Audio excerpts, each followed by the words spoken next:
I knew something was wrong the moment I saw her hands trembling under that tray of coffee cups. My pregnant daughter-in-law, Emily, was moving carefully between tables at a small roadside diner just off Highway 9, her blonde hair tied back in a loose ponytail, her face pale under the harsh fluorescent lights. I stood there for a second longer than I should have, just inside the entrance, the bell above the door still echoing faintly behind me. This wasn't where she was supposed to be. Just 3 days ago, my son Daniel had told me she was resting at home, that the doctor had advised her to take it easy during her 3rd trimester. He had said it so casually, so confidently, like everything was perfectly under control. I didn't call out to her. I didn't rush over. Instead, I chose a booth near the window, one where I could see the entire dining floor without being obvious. The vinyl seat creaked softly as I sat down, my purse resting on my lap, my eyes never leaving her. Emily moved from table to table with a practiced smile, but it didn't reach her eyes. There was something forced about it, something rehearsed, like she was playing a role she didn't have the energy for. Every now and then, she would press her hand lightly against her lower back, just for a second, before straightening up again and continuing on. I noticed the small things first. The absence of her wedding ring. The way one of the other waitresses called her Emily Carter, using her maiden name instead of Collins. The way she avoided looking toward the entrance, like she was afraid of who might walk in. None of it made sense, and yet, together, it formed a picture I didn't want to believe. When she finally turned in my direction, carrying a pot of coffee, her eyes landed on me, and everything in her expression changed. For a split second, she froze. Not dramatically, just enough that if you weren't paying attention, you might miss it. But I saw it. The flicker of shock, the fear, and then, just as quickly, it was gone. She walked over like I was any other customer, her steps measured, her voice steady when she spoke. "Good afternoon, ma'am. Can I get you started with some coffee?" I nodded slowly, studying her face, the faint dark circles under her eyes, the way her lips pressed together just a little too tightly. She poured the coffee carefully, her hands steady now, but I could feel the tension in the air between us, thick and unspoken. Then she leaned in slightly, just enough that no one else would hear, her voice dropping to a whisper that barely reached my ears. "He told you I was resting, didn't he?" My fingers tightened around the edge of the table, but I didn't answer. I didn't move. I just looked at her. Emily swallowed, her gaze flickering toward the kitchen before returning to me. "He hasn't been home in weeks," she murmured, her voice almost breaking despite how hard she tried to keep it together. "And he doesn't know I'm here." For a moment, the sounds of the diner, the clinking dishes, the low hum of conversation, the sizzle from the kitchen, faded into the background. All I could hear was that sentence echoing in my mind. I should have reacted. I should have asked questions. But I didn't. I simply sat there, letting the weight of her words settle in. Then, very quietly, I said the only thing that made sense in that moment. "Finish your shift, Emily." I paused, holding her gaze just long enough for her to understand I wasn't going anywhere. "Then you're going to tell me everything." I did not touch my coffee after she walked away. It sat there untouched, steam slowly fading into nothing, just like the version of reality my son had been feeding me. I kept my eyes on Emily as she moved through the diner, but now everything looked different. Every step she took seemed heavier, more deliberate. Every smile she gave was thinner, like it cost her something to keep it in place. A man at the counter asked for a refill, and she responded politely, but I could see the delay, that half second where she had to gather herself before speaking. That was not exhaustion from pregnancy. That was something else, something deeper. I leaned back slightly in the booth, my fingers still resting on the table, steady, controlled. I had learned a long time ago that reacting too quickly only gave other people the advantage. So I watched, and I listened. A couple in the next booth whispered about their road trip. The cook called out an order from the kitchen. A bell rang as another customer came in. Normal sounds. Ordinary life. And right in the middle of it, my daughter-in-law was living a story I had not been told. I thought about Daniel. About the way he had looked at me just a few days ago, standing in my kitchen, holding his car keys like he was in a hurry to leave. "She is doing fine, Mom. The doctor said everything looks good. She just needs rest." He had smiled when he said it. Calm, reassuring. There had been no hesitation in his voice, no sign that anything was wrong. I had believed him. Of course I had. He was my son. I raised him to be honest, to take responsibility. to protect his family. But sitting there now, watching Emily carry plates across a crowded diner floor, I could feel something shift inside me. Not anger. Not yet. Just a quiet, cold awareness that something was not adding up. Emily passed by my table again, not stopping this time, but I noticed the way her hand brushed against the edge of the booth, just lightly, like she needed to steady herself. No one else seemed to notice. No one else was looking closely enough. That had always been the problem with situations like this. People saw what they expected to see. A waitress doing her job. A normal afternoon. But I was not just anyone. I knew her. I knew the way she used to laugh at family dinners. The way she would tuck her hair behind her ear when she was nervous. The way she would glance at Daniel before answering certain questions, as if checking that she was saying the right thing. Those little habits were gone now, replaced by something quieter, something more guarded. After about 20 minutes, I saw her disappear through the swinging door into the back. I waited. I did not check my phone. I did not sip my coffee. I simply sat there, counting the seconds in my head without realizing it. When she came back out, her face looked the same, but her eyes were different, more resolved, like she had made a decision. She walked straight to my table this time. No tray in her hands, no forced smile. Just Emily. She stopped. In front of me, close enough that I could see the faint redness around her eyes, like she had been holding something back for a long time. I get off in 15 minutes, she said quietly, her voice steady but low. I nodded once.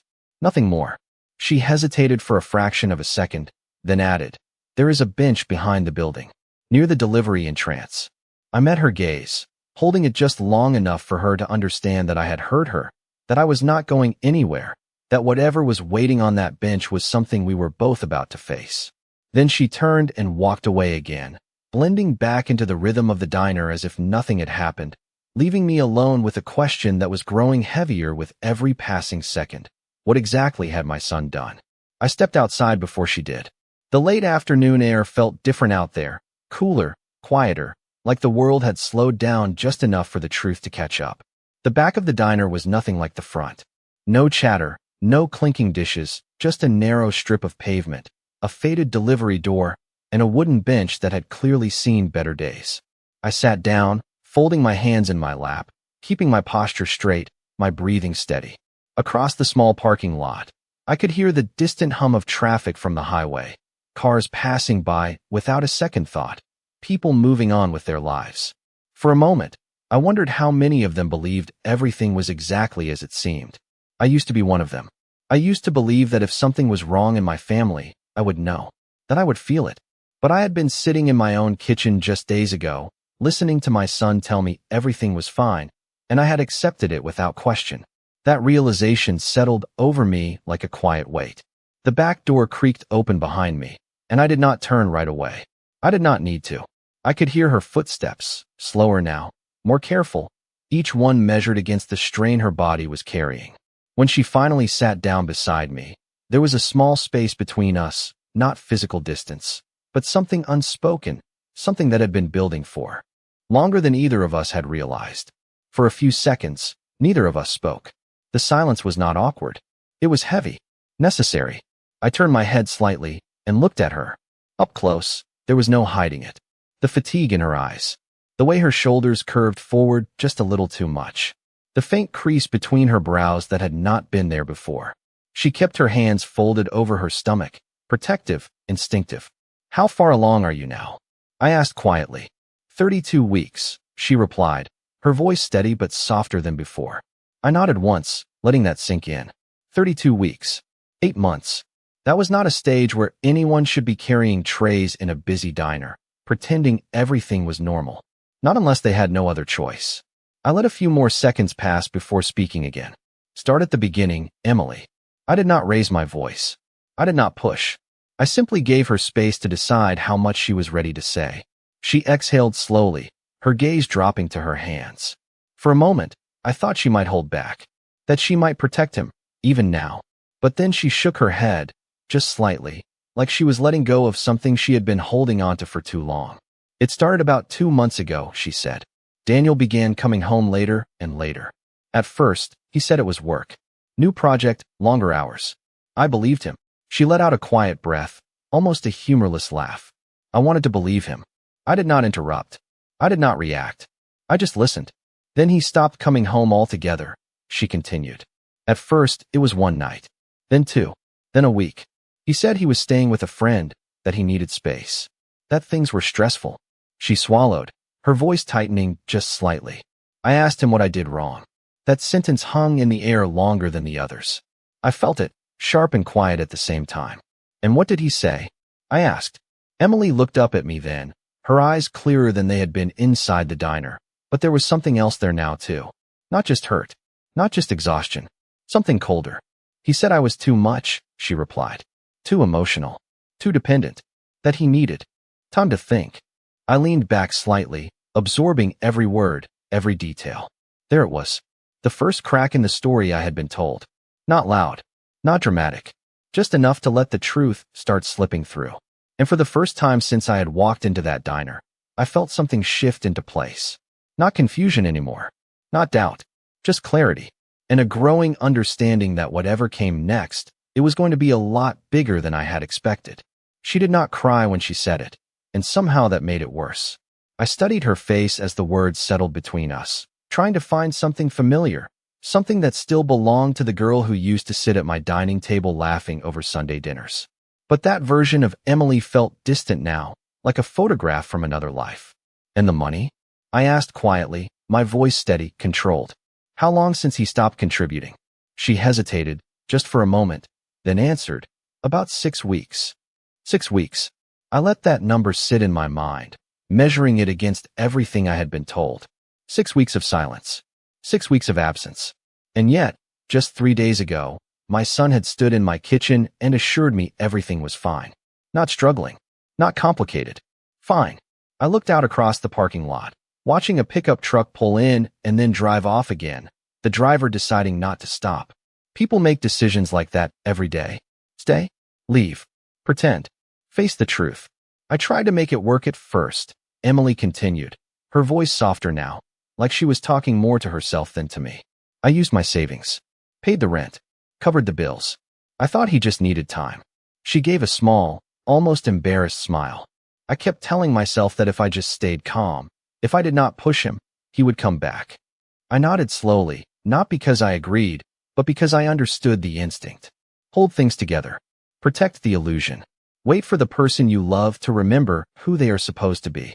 I had done the same thing once, years ago, in ways I rarely admitted even to myself. But he did not come back, I said. It was not a question. Emily shook her head. No. And when I finally asked him, directly, he said something had changed. That he was not sure he wanted this life anymore. Her hand tightened slightly over her stomach, a protective reflex that did not need words. This life? I repeated quietly. You mean you? The baby? The family he already has? She nodded again, her gaze dropping. He said he felt trapped. That everything happened too fast. I let out a slow breath, keeping my expression neutral even as something colder settled deeper inside me. Trapped. That was the word he chose.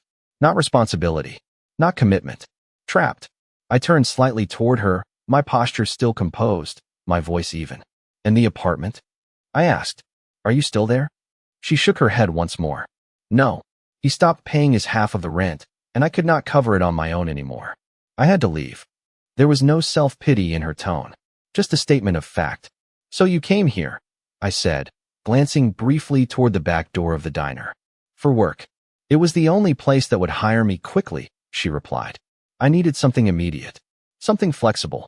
She paused, then added, almost as an afterthought.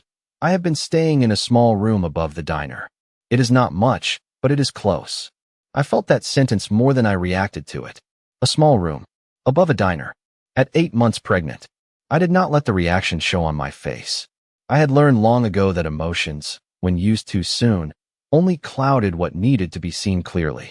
Instead, I focused on the details, the timeline, the choices, the gaps in the story Daniel had given me, and one by one, they began to align into something undeniable. Does he know you lost the apartment? I asked. Emily let out a quiet breath. I tried to tell him. He did not answer my calls. That was the moment everything settled into place. Not gradually, not uncertainly, completely. I looked at her then, really looked, not just as my daughter-in-law, not just as the woman carrying my grandchild, but as someone who had been left to manage a situation she should never have faced alone. And I realized something simple, something that cut through every excuse I had been given. This was not confusion.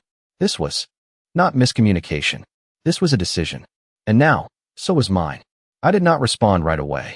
I let the silence sit between us, not to make her uncomfortable, but to give myself a moment to think clearly. Every instinct in me wanted to react as a mother first, to defend, to explain, to find some version of my son that could still make sense of this. But I knew better than that. This was not the time for comfort. This was the time for clarity. Why didn't you tell me? I asked finally, my voice calm, not accusatory, just direct. Emily shifted slightly on the bench, her hands tightening together for a brief second before relaxing again. Because he asked me not to, she said. There was no hesitation in her answer. He said it would just make things more complicated, that he needed space, and that bringing you into it would only make it worse. I let out a slow breath, looking down at my hands for a moment before lifting my gaze back to hers. And you believed him, I said quietly. It was not a criticism. It was an observation. She nodded once. At first, I thought maybe he was right. Maybe if I just gave him time, he would come back on his own. She paused, then added, I did not want to make things harder for you either. You have always been kind to me. That sentence stayed with me, not because of what it said about me, but because of what it revealed about her. Even now, after everything she had been dealing with alone, she was still trying to protect other people. I had seen that before. In the way she would smooth over tension at family gatherings. In the way she would defend Daniel when he was late or distracted. It was not weakness. It was loyalty. And loyalty, when given to the wrong person, had a cost. Emily, I said, turning slightly toward her, my tone steady but firmer now. You are carrying his child. You should not have been managing this alone. Not for a single day. She looked down again, her expression tightening just slightly, like she had been holding that truth at a distance and was not quite ready to face it fully. I know, she said softly. I just kept thinking if I handled it quietly, it would fix itself. I nodded once. People believe that sometimes, that silence can solve things. That patience alone can repair what someone else has already chosen to break. I lifted my gaze toward the diner, the back door still closed, the faint sound of dishes and voices filtering through the walls. And the doctor? I asked. Have you been going to your appointments? She hesitated again, and this time the pause was longer. Not as regularly as I should, she admitted. I had to cancel the last one. I needed the shift. That answer landed heavier than anything else she had said so far. Not because it was dramatic, but because it was practical, real, immediate. Choices being made not based on what was best, but on what was necessary. I took that in, letting it settle without letting it show too much on my face. Reacting too strongly now would not help her. It would only add pressure where she already had too much. All right, I said after a moment, my voice even controlled. We are going to address this one step at a time. She looked up at me then, a flicker of uncertainty crossing her face. What do you mean? I held her gaze, steady and clear. I mean that you are not staying in that room above a diner any longer. And you are not choosing between a shift and a doctor's appointment again. I did not raise my voice. I did not soften it either. It was not a suggestion. It was a decision. Emily blinked, caught somewhere between relief and hesitation. I do not want to be a burden, she said quickly. I shook my head once. You are not a burden, I replied, my tone firm but calm. You are family, and family does not get left behind to figure things out alone. The words felt simple, but they carried more weight than I let on. Because as I said them, I knew something else just as clearly. If my son had decided to step away from that responsibility, then I was going to step into it. Not out of obligation, not out of habit, but because someone had to choose what was right. And right now, that choice was mine. She did not argue with me, but I could see the hesitation settle into her shoulders, like she was bracing herself for something she did not quite believe would last. That kind of hesitation does not come from one conversation. It comes from a pattern, from being told one thing and shown another, over and over again, until trust becomes something fragile and uncertain. I stood up slowly from the bench, smoothing the front of my coat, my movements deliberate and calm. Go back inside, I said quietly. Finish what you need to finish. I will be right here. Emily looked at me for a moment, searching my face, as if she was trying to decide whether I meant what I said. When she realized I did, she gave a small nod and pushed herself up carefully, one hand resting against her side as she steadied her balance. I watched her walk back toward the door, her steps measured, her posture controlled, carrying more than just the weight of the child she was expecting. When the door closed behind her, I reached into my purse and took out my phone. I did not call Daniel. Not yet. Calling him now would only give him time to prepare, to explain, to reshape the narrative into something easier to defend. I had heard enough to know that whatever he said next would not come easily or honestly. Instead, I opened my contacts and scrolled past his name, letting my finger pause there for just a second before moving on. There were other calls that needed to be made first. Practical ones. Necessary ones. I dialed my physician's office and requested an appointment for the following morning, making sure they understood it was for a prenatal checkup that could not be delayed. I did not give details. I did not need to. The urgency in my voice was enough. After that, I made a second call, this one shorter. A guest room in my home had not been used in years, but that was about to change. Fresh sheets, clean space, quiet, a place where someone could rest without calculating every hour in terms of income and expense. When I ended the call, I sat back down on the bench, placing my phone beside me, my hands resting calmly in my lap. The air had cooled slightly, the sun lower now, casting longer shadows across the pavement. I watched those shadows stretch and shift, thinking about how quickly things can change when the truth is finally allowed to surface. About 20 minutes later, the door opened again and Emily stepped out, no longer in a rush, no longer balancing trays or forcing smiles. She looked different already. Not stronger, not yet, but lighter in a way that comes from no longer carrying everything alone. She walked toward me, slower this time, her gaze steady, as if she had decided something while she was inside. I told the manager I needed to leave early, she said quietly. He understood. I nodded once, standing up to face her fully. Good, I replied. I reached for my car keys, holding them in my hand for a moment before speaking again. We are going to my house, I said, my tone even, leaving no room for uncertainty. You are going to get some rest, and tomorrow morning we are seeing a doctor. She opened her mouth slightly, as if to protest, then closed it again. I could see the instinct there, the urge to refuse help out of habit, out of pride, out of not wanting to owe anyone anything. But this time, she did not argue. She simply nodded. As we walked toward the parking lot together, I felt that quiet clarity settle in once more. The situation had not changed. The facts were still the same, but the direction had. And somewhere behind us, in a life he had chosen to step away from, my son had no idea that everything was about to shift in a way he would not be able to ignore. The drive to my house was quiet, but it was not empty. Silence can carry a lot when two people are thinking about the same thing from different places. I kept my eyes on the road, both hands steady on the wheel, the late afternoon light stretching across the windshield. Beside me, Emily sat with her hands folded over her stomach again, her posture careful, as if every movement needed to be considered. I did not fill the silence right away. There was no need to rush what was already unfolding. After a few minutes, I spoke, my voice calm, measured. Do you have anything at the diner that you need to go back for tonight? She shook her head slightly. Just a small bag. Clothes. I can pick it up later. I nodded once. We will. Get it tomorrow. There is no reason to go back there tonight. She did not argue. That told me more than anything else could have. When someone stops pushing back, it usually means they have been pushed too far already. We pulled into my driveway just as the sun dipped lower, casting a soft glow over the front of the house. It looked the same as it always had. Neat, quiet, predictable, the kind of place where nothing dramatic ever seemed to happen. I turned off the engine and sat there for a second, letting the stillness settle. Then I stepped out and walked around to her side, opening the door before she had a chance to reach for the handle. It was a small gesture, but it mattered. She stepped out carefully, adjusting her balance before straightening up. I led her inside without saying much, moving through the familiar hallway toward the guest room at the end. The door had been closed for years, but when I opened it, everything was ready. Clean sheets, a soft lamp glowing in the corner, fresh towels folded neatly on the chair.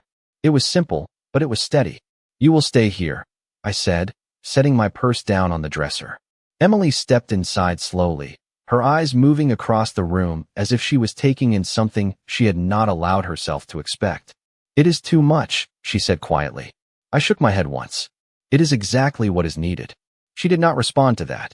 Instead, she sat down on the edge of the bed, her hands resting in her lap, her shoulders lowering just slightly, like her body was finally beginning to understand that it could stop holding everything up at once. I watched her for a moment, then turned toward the doorway. "There is food in the kitchen," I said. "You should eat something before you rest." She nodded faintly, but did not move right away. I stepped out into the hallway and closed the door halfway, giving her space without shutting her off completely. Then I walked into the kitchen, set my keys down on the counter, and reached for my phone. This time, I did not scroll past his name. I tapped it. The line rang once, twice, 3 times. Then his voice came through, casual, almost distracted. "Hey, Mom. Everything okay?" I leaned against the counter, my expression calm, my voice even. "Where are you, Daniel?" There was a pause on the other end. "Not long. Just enough." "I told you. I have been busy with work," he replied. I looked down at the counter, my fingers resting lightly against the surface. "That is not what I asked," I said quietly. Another pause. Slightly longer this time. "Why?" he asked. I lifted my gaze, staring straight ahead, my tone steady, controlled. "Because I just spent the afternoon with your wife," I said, "and we need to talk." There was no immediate response on the other end of the line, and that silence told me more than any explanation could have. I did not fill it for him. I let it stretch, steady and deliberate, until he finally spoke again, his voice quieter now, more cautious. "You saw her?" he asked. I leaned slightly against the counter, my fingers resting flat against the surface, my tone unchanged. "I did not just see her, Daniel. I sat with her. I listened." Another pause followed, heavier this time. I could almost hear him thinking, rearranging whatever version of the truth he had been holding on to. "Mom, it is not what you think," he said finally. The words came out quickly, almost automatically, like a reflex he had used before. I closed my eyes for a brief second, not out of frustration, but out of recognition. That phrase, that distance, it was familiar. "Then tell me what it is," I replied calmly. "Because what I saw was your wife working a full shift in a diner while she is 8 months pregnant. What I heard was that she lost her home. And what I understand is that you have not been there." I did not raise my voice. I did not need to. The weight of the facts was enough. On the other end, I heard him exhale slowly, like he had been holding his breath. "Things have been complicated," he said. I needed space to figure things out. I nodded to myself, even though he could not see it. "Space," I repeated quietly. "That is the word you chose." He did not respond right away, and when he did, his tone had shifted slightly, more defensive now. "You do not understand everything that has been going on between us," he said. I opened my eyes and looked straight ahead, my reflection faint in the dark window above the sink. "You are right," I said evenly. "I do not understand. That is why I am asking." There was a faint sound on his end, like he was moving, pacing perhaps. "We have been arguing," he admitted.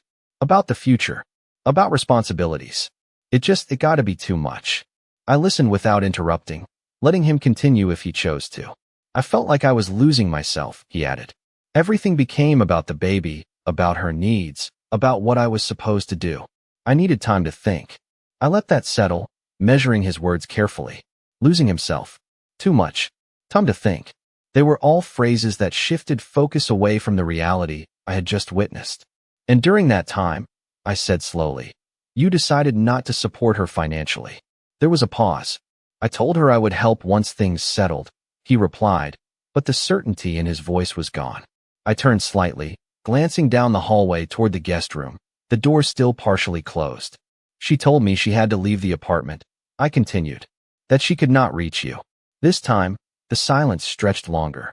When he finally spoke, his voice was lower. I did not realize it had gotten that bad. I did not respond immediately. I let that statement sit exactly where it was. Then I said, very calmly, "That is the problem, Daniel. You should have known." There was no anger in my tone, no accusation, just a simple truth that did not need to be dressed up or softened. On the other end, he did not argue. He did not interrupt. And for the first time since the conversation began, I heard something else in his silence. Not defense, not avoidance, something closer to uncertainty. I straightened slightly, my voice still steady, still controlled. "She is here," I said. "In my house. She is safe. And tomorrow morning, she is seeing a doctor." I paused, giving him a moment to take that in. "You can come here and talk to us. Or you can continue doing what you have been doing. But either way, this situation is not going to remain hidden or unresolved any longer."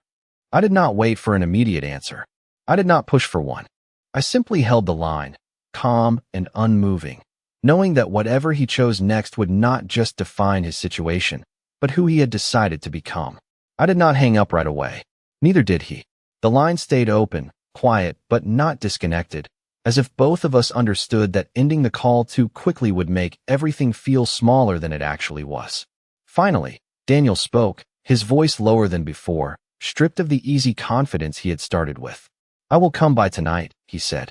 There was no certainty in it, just a decision made under pressure. I nodded once, even though he could not see it. "All right," I replied calmly. "We will be here." I ended the call then, placing the phone gently on the counter, not with force, not with hesitation, just final. For a moment, I stood there in the kitchen, listening to the quiet of the house, the faint hum of the refrigerator, the soft creak of the floor as I shifted my weight. Everything looked the same as it had that morning, but nothing felt the same. I walked down the hallway slowly and paused at the guest room door, my hand resting lightly against the frame. Inside, Emily had not moved much. She was still sitting on the edge of the bed, but her posture had softened, her shoulders no longer held so tightly in place. She looked up when she saw me, a question in her eyes that she did not voice. "He is coming," I said simply. I did not add more. I did not explain. She nodded once, her expression unreadable for a moment before she looked down again, her hand resting gently over her stomach.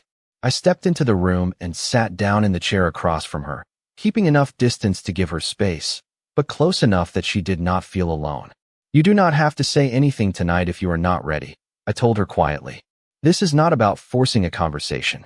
It is about making sure the truth is no longer avoided." She took a slow breath, her fingers tightening slightly before relaxing again. "I am not afraid of talking," she said after a moment. "I am just tired of feeling like I am the only one trying to fix something that keeps breaking."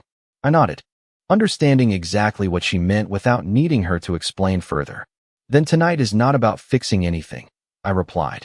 "It is about seeing things clearly." The hours that followed moved slowly, but not heavily. I prepared a simple meal, something warm and steady, and made sure she ate, even if only a little. She moved carefully, but I could see the difference already. Not in her situation, not yet, but in the way she no longer carried it alone. As the evening settled in, the house grew quieter, the light outside fading into a soft blue dusk. At a little past 8, headlights appeared through the front window, cutting across the living room wall for a brief second before disappearing. Neither of us spoke when we saw them. We both knew what it meant. I stood up first, smoothing my hands against my skirt, my movements calm, controlled. Emily remained seated for a second longer, then slowly pushed herself up, steadying herself before taking a step forward.